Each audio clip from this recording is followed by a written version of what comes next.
do you think the bottom is in for AMD? I'll take the AMD question. Richard, we can stay together if you don't mind, because I want to get that feedback as well.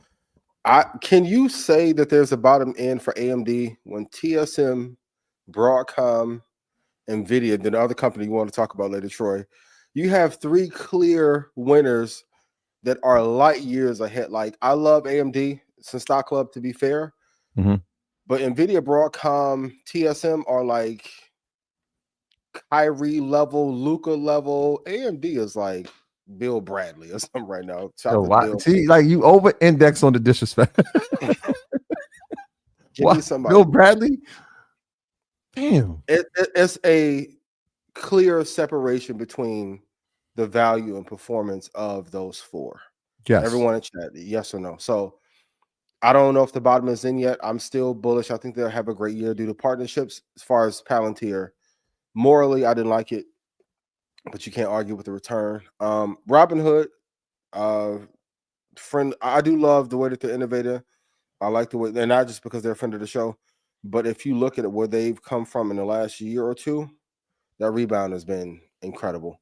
And from where they fell from, one of the few companies in that era, like Zillow, who fell that far, who actually rebounded. Like, he doesn't get enough credit, kind of like Dara, for turning around Uber.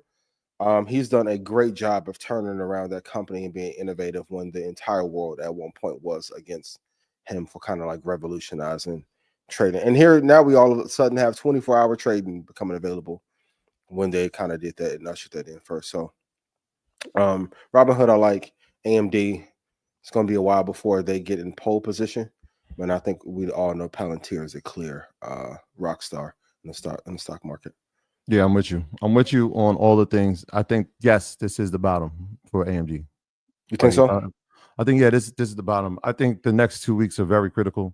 And it's been playing out in its favor in a sense when we know the 26th, and if you don't have that circle on your calendar, that's the Super Bowl, right? Nvidia is going to report its earnings. Sure. And so that will give us a clearer vision on what this AI space looks like post the deep seek or deep fake, whatever we want to call it, right? We saw all the AI stocks take a hit from that.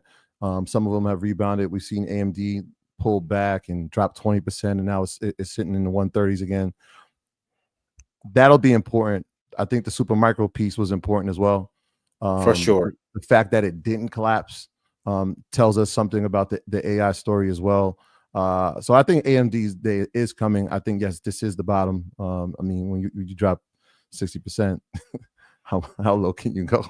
Right. Yeah. So yes, we talked about Hood last week, and when we spoke, when we attended the conference, we kind of had a sneak peek under the hood to see what was on the innovation side and what they were doing and trying to bring more customers in, having 24-hour trading, having more equities, having the futures market, some updates on their desktop to make sure that was more attractive, as well as the options market. We saw what happened inside of crypto.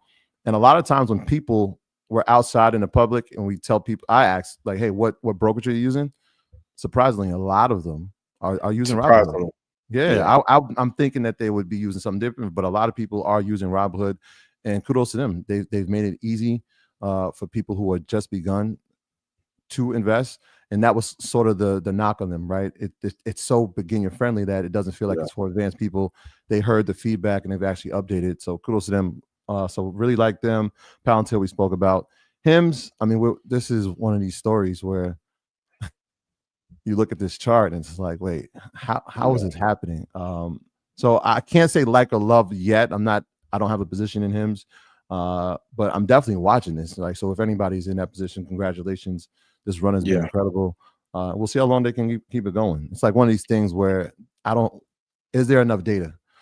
Like if I go back 5 years, what does that chart look like? If I go back 10 years, there is no chart, right? Like, so we got to wait and see on this, but the run has been incredible thus far.